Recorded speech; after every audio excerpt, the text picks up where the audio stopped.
Bismillahirrahmanirrahim. Assalamualaikum warahmatullahi wabarakatuh. Perkenalkan, nama saya Azizah, mahasiswi dari jurusan Pendidikan Bahasa Arab UIN Maulana Malik Ibrahim Malang, semester 6, tahun angkatan 2019.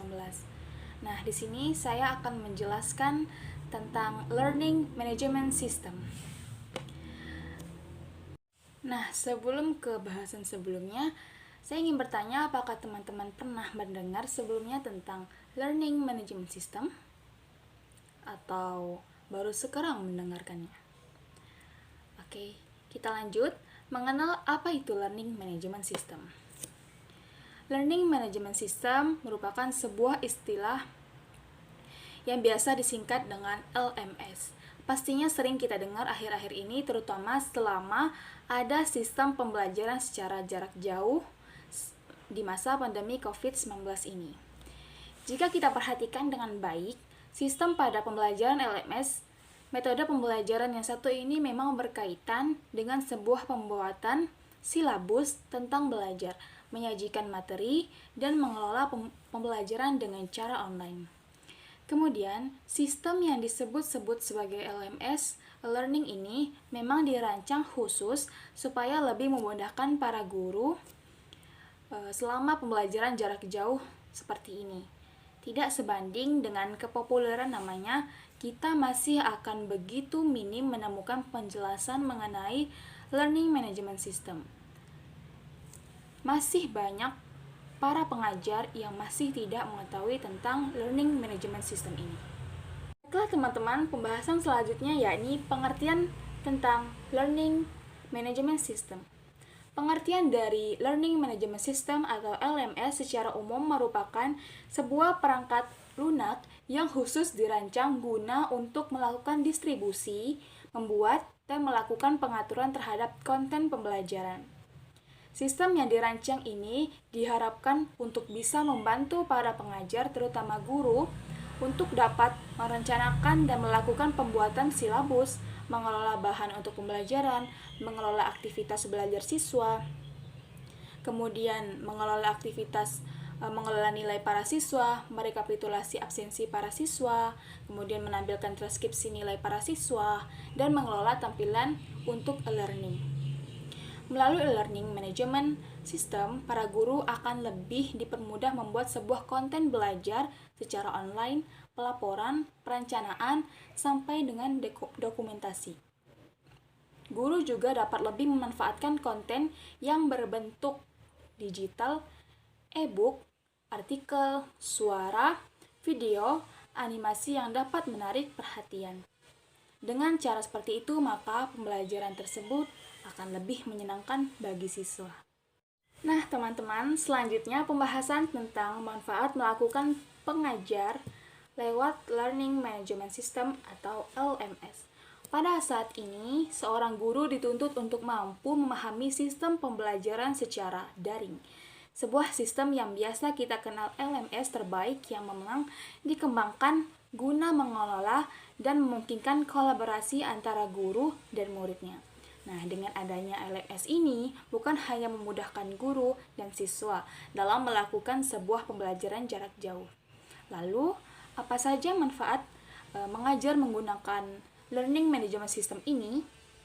Yang pertama, penjelasan materi dilakukan secara virtual. Karena di masa pandemi ini, semua kegiatan baik kerja maupun belajar itu dilakukan dari rumah masing-masing. Yang kedua, akan memberikan bahan ajaran dengan bermacam-macam format, berupa PPT, video, dan segala macam. Yang ketiga, memberikan tugas dengan bermacam alternatif pilihan, bisa melalui e-learning, Google Form, atau Google Meet dan Zoom. Yang keempat, melakukan analisis terhadap perkembangan belajar siswa. Dan yang kelima, manfaat dari LMS ini adalah melakukan kegiatan diskusi bersama siswa. Nah, teman-teman, pada pembahasan selanjutnya kita akan bahas tentang apa saja fungsi dari LMS ini. Yang pertama, sistem LMS ini bisa membantu para pengajar atau guru untuk merencanakan dan membuat silabus, mengelola bahan pembelajaran, mengelola aktivitas siswa, kemudian mengelola nilai, merekapitulasi absensi, menampilkan transkripsi nilai, dan berdiskusi melalui kuis. Yang kedua, biasanya LMS ini bisa berbasis aplikasi dan platform web, sehingga memudahkan para guru dalam merencanakan proses belajar online. LMS juga memudahkan mahasiswa untuk mengakses konten atau materi perkuliahan dari mana saja dan kapan saja. Pembahasan selanjutnya teman-teman, yakni fitur LMS yang mendukung dalam proses pembelajaran online.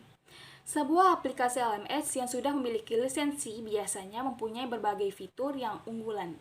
Di antaranya adalah yang pertama, melakukan pendaftaran online. Fitur untuk melakukan pendaftaran adalah sebuah fitur yang memang diperlukan dan wajib dimiliki oleh LMS.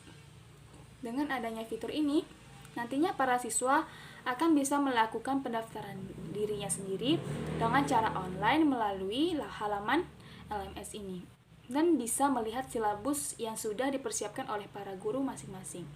Fitur pendaftarannya juga harus sangat mudah untuk digunakan karena nantinya akan berkaitan dengan berbagai pembayaran yang khusus melalui berbagai metode pembayaran yang sudah disediakan. Nah, yang kedua, user interface yang mudah untuk dipakai. LMS yang memiliki kualitas yang bagus pastinya akan tersedia dan menyajikan interface yang cukup menarik, tidak sulit untuk diakses, dan para penggunanya mudah dalam menggunakannya. Penggunaan LMS ini juga tidak akan dibingungkan pada saat menggunakannya.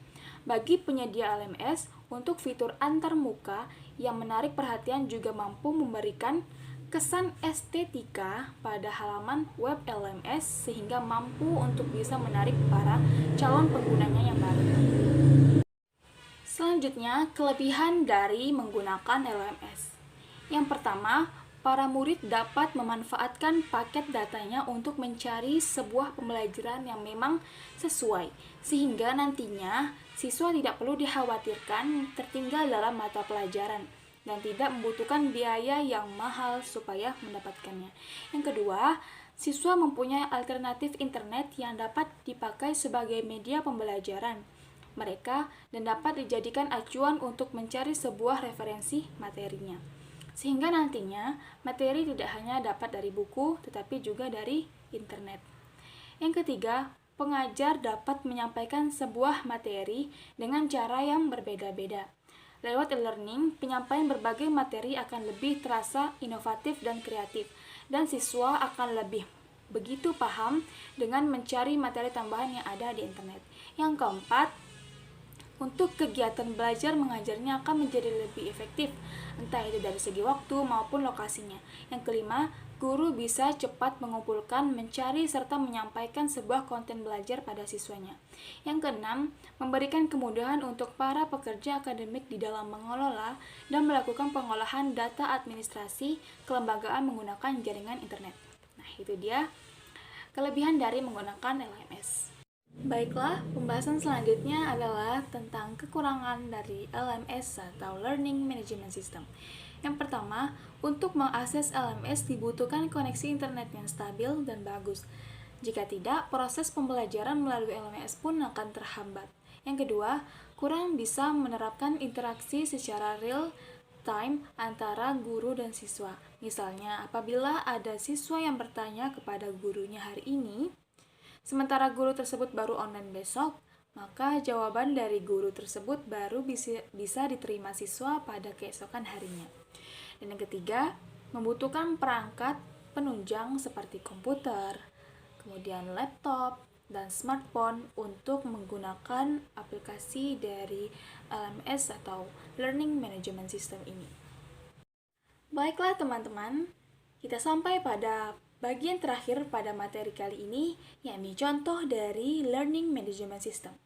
Ada 4 dan masih banyak sebenarnya contoh dari Learning Management System ini. Yang pertama, Sevima Edlink. Yang kedua, ada Google Classroom, yang mana pasti teman-teman sudah banyak yang menggunakannya. Yang ketiga, Moodle. Yang keempat, Schoology, dan lain sebagainya. Nah, itu dia teman-teman sedikit materi tentang Learning Management System. Semoga bermanfaat dan dapat dipahami oleh teman-teman semuanya. Saya Azizah, mohon pamit undur diri. Jika ada kesalahan saya mohon maaf. Wassalamualaikum warahmatullahi wabarakatuh.